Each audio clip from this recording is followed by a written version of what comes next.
5ই August আমি কি ইচ্ছে করে পালিয়ে গিয়েছিলাম নাকি আমাকে তাড়িয়ে দেওয়া হয়েছিল? আমি মনে করি এই সত্যটা আপনাদের সকলের জানা প্রয়োজন। শেখ হাসিনার ভাষণকে ঘিরে একটি উত্তেজনা তৈরি হয়েছে। সেই উত্তেজনা জেরে ধানমন্ডির 32 নম্বরে ইতিমধ্যে ঢুকে পড়েছে ছাত্র জনতা, চলছে ভাঙচুর। আসসালামু আলাইকুম ভিউয়ার্স, দেশ ও দেশের বাহির থেকে যারা আমার ভিডিওটি প্লে করেছেন জানাচ্ছি আন্তরিক শুভেচ্ছা ও অভিনন্দন। আশা করি সবাই ভালো আছেন, সুস্থ আছেন, আলহামদুলিল্লাহ। তো ভিউয়ার্স, অবশেষে দীর্ঘ পতনের 6 মাস পর সরাসরি ফেসবুক লাইভে আসলেন শেখ হাসিনা এবং সেখানে বর্তমান ছাত্র সমাজকে কেন্দ্র করে শেখ হাসিনা যে বক্তব্য বা তার লাইভে কথা বলেছেন, এটা নিয়ে নানান ধরনের আলোচনা ও সমালোচনার জন্ম নিয়েছেন। আসুন সরাসরি আমরা শেখ হাসিনার ফেসবুক লাইভ কনফারেন্সে যুক্ত হব ভিডিওতে। ভিডিওতে যাওয়ার আগে ছোট্ট রিকোয়েস্ট করব, যারা এখনো চ্যানেলটি সাবস্ক্রাইব করেনি, নিয়মিত দেশের সকল আপডেট সবার আগে জানতে অবশ্যই চ্যানেলটি সাবস্ক্রাইব করে পাশে রাখবেন। দর্শক আসুন স্ক্রিনে। 5ই আগস্ট আমি কি ইচ্ছে করে পালিয়ে গিয়েছিলাম নাকি আমাকে তাড়িয়ে দেওয়া হয়েছিল? আমি মনে করি এই সত্যটা আপনাদের সকলের জানা প্রয়োজন। সত্যটা আসলে জানেন কি? 5ই আগস্ট যদি আমি দেশ ত্যাগ না করতাম, ছাত্র জনতা যদি সত্যি গণভবনে প্রবেশ করতে পারত, আর সেখানে যদি আমি অবস্থান করতাম, আজ আপনাদের সামনে যে আমি, সেটাও হয়তো সম্ভব হতো না। তারা আমাকে কখনোই জীবিত রাখতো না, রাজ্যাভিষেকেও করুণ পরিণতি করত। প্রশ্ন হলো 5ই আগস্ট কেন হতে হলো?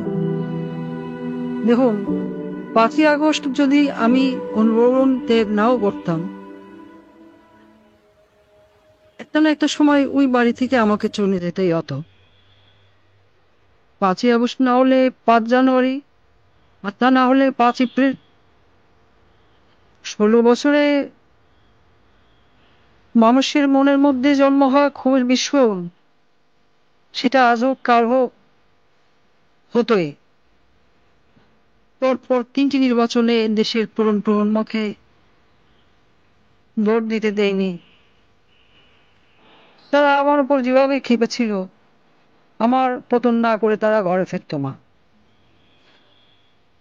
আসলে আমার পরিবার পরিজন আর দলের নেতাকর্মী, তারা এই যে দেশে যে পরিমাণ দুর্নীতি, লুটপাট আর রাজধানীর রাজত্ব কায়েম করেছিল, শক্ত হাতে তা দমন না করতে পারাই হয়তো আমার রাজনৈতিক জীবনের সবচেয়ে বড় ব্যর্থতা। বা নিজের ভয়ের কথা যদি বলি, আমি চেয়েছিলাম দেশকে উন্নত করতে, কিন্তু বলে গিয়েছিলাম সুশাসনের কথা, জনগণের ভোটের অধিকারের কথা। কিন্তু প্রশ্ন হলো, ঘৃণা কি শুধু আমার একার প্রাপ্য? আমি কি একা একা এই দেশ রোধ করেছি? আমার তো একটা পরিবার ছিল, একটা বড় দল ছিল। তারা তো উন্নয়ন উন্নয়ন বলে সবসময় কান ঢালাবলা করে ফেলতো। তখন কি কেউ আমাকে বলেছিল, আপা উন্নয়ন করেন, কিন্তু ভোটের অধিকার তো জনগণকে দিয়েন? কেউ বলেছিল? আমি এত বড় ভুল পথে চলে গেলাম, আমার পরিবারের কোনো সদস্য আমাকে কোনদিন একবারের জন্য বলেছিল? কেন? আমি কি শুধু তাদের কাছে টাকা কামাই করার মেশিন ছিলাম? আমাকে ব্যবহার করে শুধু আমার বলে নেতা কর্মীরা পয়সা কামিয়েছে তা কিন্তু না। আমার নিজের আপন বোন, সে তো রাজনীতির রও জানতো না, কোনোদিন রাজনীতিতে নাম লেখেনি, কিন্তু দেশের ব্যাংকগুলো থেকে 12 আনা টাকা পয়সা সব লন্ডনে নিয়ে গেছে।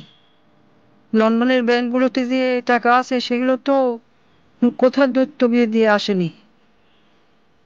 আর যেসব পুলিশ সদস্য আমার কথা শুনে ছাত্রদের উপর গুলি চালিয়েছে বলা হচ্ছে, তারা কি শুধু আমার ক্ষমতা রক্ষার জন্য গুলি চালিয়েছে, নাকি নিজেদের সম্পদ রক্ষার জন্য গুণ খুন চালিয়ে সম্পদ যেভাবে কামাচ্ছিল তা যেন চালাতে পারে সেই জন্য গুলি চালিয়েছিল। এত এত রক্তপাত তারা করলো, তাদের দিকে থুতু দিচ্ছেন না কেন? ঘৃণা কি শুধু আমার একার প্রাপ্য? কোথায় আসবে নজির? সে তো আমি ক্ষমতায় থাকতেই দেশ থেকে পালিয়েছিল। 50,000 টাকা বেতনের চাকরি করে সে কিভাবে 20,000 কোটি টাকা কামিয়েছে?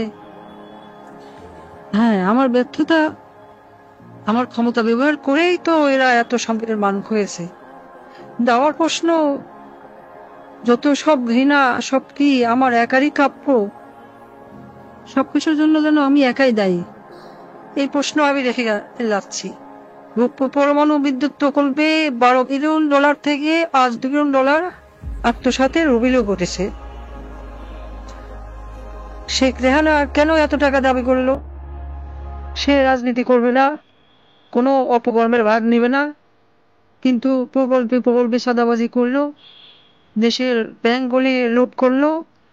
কিছু বললেই বলে বাপ তো তোর একার না, শেখ মুজিব আমারও বাপ। আমি বলি দেশ লুট করা বাপের গোত্তরি না। এই দেশে হয়তো এমন মানুষই বেশি ছিল যারা আমাকে ভালোবাসে নাই, ঘৃণা করেছে, কিন্তু আমার বাবাকে তো ভালোবাসত। আমার দুঃশাসনে অতিষ্ঠ হয়ে আজ মানুষ আমার বাবা শেখ মুজিবকে নিয়ে কটূক্তি করছে, গালাগালি করছে। কিন্তু একটা আজব বিষয় শুনুন, আমি যে এত বড় ভুল পথে চলে গেলাম, আমার পরিবারের কোনো সদস্য, আমার মেয়ে, আমার ছেলে কোনোদিনও একবারের জন্য বলেনি। তারা আমাকে ব্যবহার করে শুধু টাকা পয়সা কামিয়ে গেল। আমার আপন বোন, সেও কিন্তু সেই পথেই হাঁটলো। সে কি কখনো আমার বাবার সম্মানের কথা ভেবেছিল?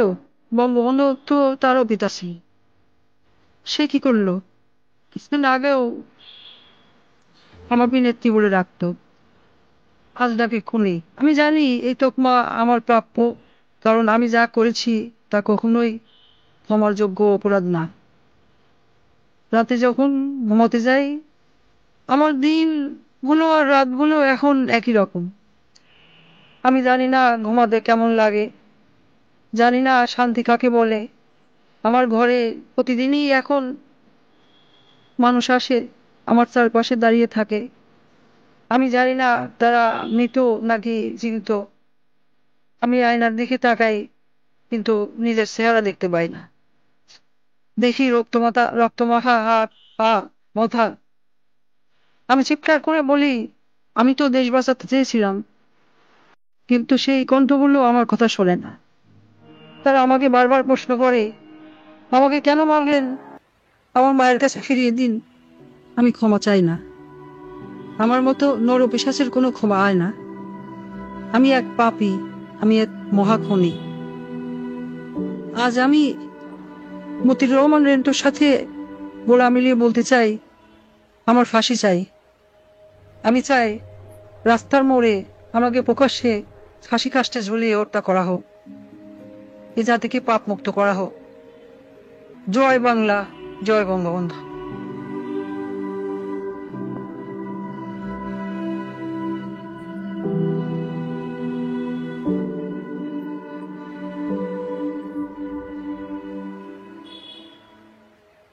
দর্শক, স্ক্রিনে আমরা সে সম্পর্কে বিস্তারিত জানলাম। এ বিষয়ে আপনাদের মতামত কমেন্টে জানান। কেউ ভিডিওটি স্কিপ করবেন না। শেখ হাসিনার লাইভ বিতর্ক এবং আলোচনা, জাতির উদ্দেশ্যে তিনি যে কথাগুলো বলবেন বা বলেছেন, এটা নিয়ে নানান ধরনের যে আলোচনা বা মিশ্র প্রতিক্রিয়া তৈরি হয়েছে অন্তর্বর্তীকালীন সরকার ও উপদেষ্টা পরিষদ সহ বাংলার সকল মানুষের ভেতরে কি কেমন প্রতিরোধ, বিস্তারিত জানবো রিপোর্টে। শেখ হাসিনার ভাষণকে ঘিরে একটি উত্তেজনা তৈরি হয়েছে। সেই উত্তেজনা জেরে ধানমন্ডির 32 নম্বরে ইতিমধ্যে ঢুকে পড়েছে ছাত্র জনতা, চলছে ভাঙচুর। দর্শক, আপনারা জানেন যে আগেই ঘোষণা দেওয়া হয়েছে শেখ হাসিনা রাত 9টায় যদি ভাষণ দেয় তাহলে বুলডোজার দিয়ে গুড়িয়ে দেওয়া হবে 32 নম্বর আওয়ামী লীগ কার্যালয় সহ আওয়ামী লীগের অন্যান্য বাকি যে স্থাপনা। এখন সেই পরিস্থিতি তৈরি হয়েছে। শেখ হাসিনার শেষ পর্যন্ত ভাষণ দেবেন কিনা জানি না। আমি ঠিক আপনাদের সঙ্গে যখন কথা বলছি 9:15, কিন্তু রাত 8টার দিকেই ছাত্র জনতার একটি অংশ ঢুকে পড়ে 32 নম্বরে এবং সেই ইতিমধ্যে এর আগেই কয়েক দফা ভাঙচুর হওয়া সেই ধানমন্ডির বাসভবন পুনরায় আবার ভাঙচুর চলছে। কেউ কেউ বলছেন যে বুলডোজার আনা হবে এবং সেই বুলডোজার দিয়ে একেবারে পুরো বাড়িটা গুড়িয়ে দেওয়া হবে। ধানমন্ডির 32 নম্বর বাড়িতে মিছিল নিয়ে ঢুকে পড়েছে ছাত্র জনতা। ভারতে অবস্থানরত আওয়ামী লীগ সভাপতি এবং সাবেক প্রধানমন্ত্রী শেখ হাসিনার পূর্ব ঘোষিত অনলাইন বক্তব্যকে ঘিরে উত্তেজনাকর পরিস্থিতিতে ছাত্র জনতা মিছিল নিয়ে সেখানে ঢুকে পড়েছে। একই সঙ্গে সেখানে ভাঙচুর চালাতে দেখা গেছে। সামনে বিপুল সংখ্যক পুলিশ প্রধান সড়কে অবস্থান নিয়েছে, যাতে গোলযোগের কোনো মাত্রা যাতে পথের উপরে না পড়ে, রাজপথে না পড়ে, কেননা সেখানে সাধারণ মানুষ চলাচল করছে, সাধারণ মানুষকে নিরাপত্তা দিচ্ছে পুলিশ। কিন্তু ভেতরে যে ঘটনা ঘটছে সেই ব্যাপারে তাদের কোনো অবস্থান নেই। অনেকটা ছাত্র জনতার নিয়ন্ত্রণে বলা যায় 32 নম্বরে ভাঙচুর হওয়া সেই ভবনটি। এর আগে বৈষম্য বিরোধী ছাত্র আন্দোলনের নেতাকর্মীরা ঘোষণা করেন শেখ হাসিনা কোনো বক্তব্য দিলে ধানমন্ডি 32 নম্বর বুলডোজার দিয়ে গুড়িয়ে দেওয়া হবে। এখন পর্যন্ত বুলডোজারের কোনো চিহ্ন নেই, কিন্তু ব্যাপক ভাঙচুর চলছে এবং সেখানে লোকজন জড়ো হচ্ছে। শেখ হাসিনার বক্তব্যকে ঘিরে ধানমন্ডি 32 নম্বর অভিমুখে মিছিলের কর্মসূচি ঘোষণা করে বৈষম্য বিরোধী ছাত্র আন্দোলন। রাত 8টায় শাহবাগ থেকে এই মিছিল শুরু করার কথা থাকলেও বিকাল থেকেই ধানমন্ডির 32 নম্বর এলাকায় জড়ো হতে থাকে ছাত্র জনতা। সন্ধ্যা হতে হতেই সেখানে ব্যাপক জনসমাগম দেখা যায় এবং ফ্যাসিবাদ বিরোধী নানা স্লোগান দিতেও দেখা যায়। এক পর্যায়ে উত্তেজিত জনতা 32 নম্বর বাড়ির ভেতরে ঢুকে পড়ে এবং সেখানে ভাঙচুর শুরু করেছে। দর্শক, এর আগে 32 নম্বর অভিমুখে মিছিল কর্মসূচিকে সমর্থনে অনেকেই ফেসবুকে স্ট্যাটাস দেন এবং কেউ কেউ লিখেছেন থাকবে না ফ্যাসিবাদের আতুরঘর, ধানমন্ডির 32 নম্বর থাকবে না। এছাড়া বুলডোজার মিছিলের একটি পোস্টার ছেয়ে গেছে সামাজিক যোগাযোগ মাধ্যমে। হাসনাত আবদুল্লাহ ফেসবুকে ইতিমধ্যে লিখেছেন, রাতে দেশ ফ্যাসিবাদের তীর্থভূমি মুক্ত হবে।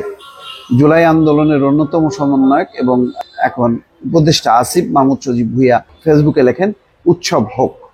এর আগে হাসনাত আবদুল্লাহ এক বক্তব্যে বলেন, আমরা হাসিনা চ্যাপ্টার, ছাত্রলীগ চ্যাপ্টার 5ই আগস্ট ক্লোজ করে দিয়েছি। 5ই আগস্টের পর ফ্যাসিবাদ বিরোধী যে দলগুলো আছে তাদের সঙ্গে আমাদের মতের পার্থক্য হবে, রাজনৈতিক মত পার্থক্য হবে, বিভাজন থাকবে, কিন্তু এক জায়গায় স্পষ্ট, হাসিনা ও ফ্যাসিবাদের পুনর্বাসন কোনোভাবেই দেশে চলবে না। দর্শক, এখন এই পরিস্থিতি নিয়ে চলছে। সম্ভবত ধানমন্ডির 32 নম্বরকে ঘিরেই গণমাধ্যমগুলো রিপোর্ট করছে। অন্যান্য ভবন গুলির ব্যাপারে এখনো কোনো রিপোর্ট আসেনি।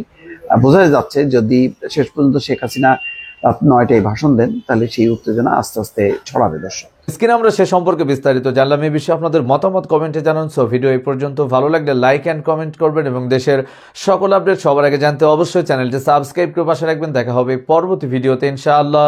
আসসালামু আলাইকুম ওয়া রাহমাতুল্লাহ।